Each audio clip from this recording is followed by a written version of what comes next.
This song is my jam every time. Welcome to another edition of Tech Talk Tuesday. I'm Matt, joined always by Neil. Neil, how you doing today, buddy? I'm great, man. It is a balmy 20 degrees today. So yeah, feeling a lot better than the 5 that I decided to run over the weekend. So it is definitely a heat wave here in February 9th. And we're glad you could join us. If you're not familiar, Tech Talk Tuesday is always where we try to take some of the news from the week and digest it into little spoonfuls, little baby spoonfuls, and we give them to you. We're actually trying a new format today. I'm very excited about. That's Neil's excited face too. He's like, yes. So excited. But yeah, we're going to try some things out, and I don't know. Bear with us if it gets bananas. That's right. So with that, we'll go to Aaron for our first story, which is around Amazon's new headquarters. Next up, poop emoji. I mean, holy crap. Amazon has unveiled designs for their new Arlington, Virginia HQ2. The plans show a mixture of open green space and closed-off office space. Yet one of the proposed structures is already creating quite the stir online. A building Amazon has dubbed the Helix. The Helix is a grass-laden corkscrew/spiral structure intended to reflect the beautiful summer days and blue skies of Virginia, complete with a walking path lined with trees to give it an added touch of nature. Yet the swirling design has also brought on comparisons to, you guessed it, the poop emoji. Amazon says that the design was inspired by the natural beauty of the double helix, the shape of DNA that makes up all life as we know it. A pretty lofty comparison, and one I'd personally be willing to accept if it gets me my Amazon TP delivery faster. Despite the release of the designs and images of the Helix by Amazon and NBBJ, the project is still awaiting approval from the city of Arlington, and no official construction date has been set for this part of the $5 billion HQ2 plan. The campus will also include 3 other office buildings, a centralized park that is planned to be open to the public, and rental opportunities for local businesses, restaurants, and even food trucks, according to the Wall Street Journal. All told, the plan is pretty much a super walkable community space that matches the multimodal vibe for the city of Arlington, further blending workspaces and community spaces into green life spaces. Also, as of this recording, Amazon is planning to offer public tours of the Helix on weekends, in case you were curious. The only thing that I think this plan is missing is a pool where you can drop off the kids. Though it is Amazon, they probably have a full functioning splash zone somewhere. Now that's the last poop joke. So, back to you, nerds. I mean, dropping kids off at the pool, that's a classic right there. Oh, it truly is. And if people are wondering, I mean, look at this thing. Yeah, I mean, how can you not just think that this looks exactly like ice cream cone or that poop emoji? Can we pull up an image of that? Yeah, let's just. Yeah, I think that. Come on now. I mean, I actually do love how they have trees kind of going around the swirl. I think it's pretty neat. But yeah, I mean, whoever the architect of this thing was, come on, dude, you had to know what you were doing. Yeah. I think it's kind of neat though, because it's braced so that it looks like you could get all the way to the tippity top of that thing. So that's kind of cool. But yeah, it's definitely weird for me. But hey, when you got that kind of money, I guess you kind of do whatever you want. Right, exactly. It's just let's just add this to the skyline. Right? But I mean, it's if you just make that brown, it's just you just got a giant turd in the skyline and be awesome. It's true. And it has felt like that at times. Not probably actually in Arlington. So, that's kind of interesting. But well, thanks, Aaron, for that. But it's not the last we're going to see of Aaron, I think. No, it is not. So if you haven't heard, SpaceX has been making the news, and Aaron's going to go ahead and give us the lowdown on that as well. In our news highlights for this week, we start off taking a peek into the Elon Musk-led SpaceX program out of South Texas. After a record-setting 2020, which recorded 26 missions, 2021 started out with another successful mission by their standards, though probably not successful by the public standards. SN9, the latest Starship prototype, launched on February 2nd and soared miles above the SpaceX facilities in a very successful flight demonstration. They flew about 6.2 miles, it's about 10 kilometers or 35,000 feet above the Earth, which is about as high as you'd expect if you were flying to Texas to watch these missions. The reason that this flight became notable, however, is that for the second attempt in a row, the SpaceX mission ended up with a few more fireworks and wreckage than we assumed the engineers would have liked. After the SN9 shut down its 3 engines to begin free falling, it engaged in a new type of aerodynamic flaps they were testing. If all had gone well, the shuttle should have landed vertically. Instead, viewers got a little bit more of a belly flop motion. That's 2 successes in a row, which each went up in flames, dating back to December 2020. But an engineer from SpaceX was pretty positive and quoted as saying, "We had another great flight up to 10 kilometers. We've just got to stick the landing a little bit more." I'm sure we've all said something similar when a swan dive turned into a belly flop at the local pool. But there's always next flight. Now, back to you, nerds. Always with the nerds. I know. It's like he thinks that we're nerds or something. I mean, he's not wrong. Yeah, I mean, I don't know that there is another kind of dive that I can do other than the belly flop. So, you know. This one hits home for you. It does. It does. And I mean, you know, let's be honest, right? We've seen a lot of our hard work blow up in our faces before. So, yeah, I can get this. I have never caused a 7-1 bug, Matt. I don't know what you're talking about. You mean today? Yeah, today. Yeah, just if you kind of wonder what this looked like, this is literally the screen cap from moments before, like literally just before this thing became Fireball. Yeah, I mean, it kind of like when they announced the new civilian like mission or whatever, it all seemed great. And now I'm like 2 explosions in a row. I'm kind of like, I'll pass on that one, Elon. Yeah. I mean, it's kind of like, yeah, there's sometimes you don't want to be on the quote bleeding edge of something. And this might be the trip that you want to skip. Like, right. Yeah. I mean, they gotta fail, right? In spacecraft and like space travel, like the fails are going to be like noticeable, right? But yeah, I mean, it's like, again, I'm kind of like, oof, if like they've been able to land other things like really well, and then I know they're trying to test new parts and things, but this feels like no now. Yeah, maybe test that out on the dev server. I think that is the dev server, though. Oh man, it's a scale thing. I don't understand what it looks like, I guess, at that level. But yeah, that's crazy. It's like they're trying to deploy to staging, and now it's blowing up in staging. It worked on the dev machine. Sometimes the pipeline just takes a hard turn left. You know, right? That's right.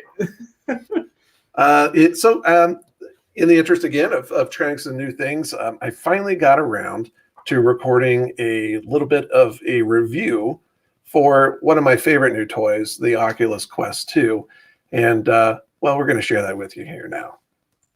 Now, the Quest 2 is the latest virtual reality offering from Oculus, but the first one, in my opinion, that really meets the sweet spot between price and performance for the consumer. It retails for about $300 brand new, and if that sounds super salty, you have to look at the Oculus Rift and HTC Vive and understand that those trailblazing cousins really come in the thousands of dollars, particularly when you take into account the graphics cards of the PC and everything else that's going to be involved. If you aren't familiar with the Rift and Vive, these systems brought a huge, clunky, and chunky headpiece to the table that relies on a very powerful gaming PC and a nice graphic card, all at separate costs, to really push the hardware and make it even close to worthwhile. In addition to that, you have these specific zones you had to set up in your house to set up a play area of sorts for the sensors to work well. What a pain. On the flippy flop, the Quest 2 carries the latest gen Quest legacy of being completely wireless, self-contained, and it really takes it to an all-new level. The headpiece is still not going to make you irresistible on a date. Hey, what's good? Yeah. But hey, it sure does weigh a lot less and feels a lot more comfy. A ton of games and experiences have been ported to work with it, and the sensors are all built right there into the headset. So yeah, no more installation around the house. That really means that it's portable, and you can take the Quest 2 with you anywhere. All that's to say that you can watch Netflix in 3D or, at a minimum, on a very large virtual television set that seems to be over like 80 inches in diagonal. It's pretty cool. Or you can always shoot some zombies, ride a virtual roller coaster, and visit places you may never get to in real life. For me, the Oculus Quest 2 gets 5 thumbs up and is definitely worth the money. It also gets me excited to see how this technology will continue to develop moving forward. So, I mean, I feel like not bad for the first entry. Yeah, for sure. I mean, so we're starting a new scale with thumbs up now. Are those like what's the conversion to like stars? Well, you know what? I will have to publish the actual exchange rate of thumbs to stars. Also, I think to poop emojis too. Like there's going to be some conversion there too.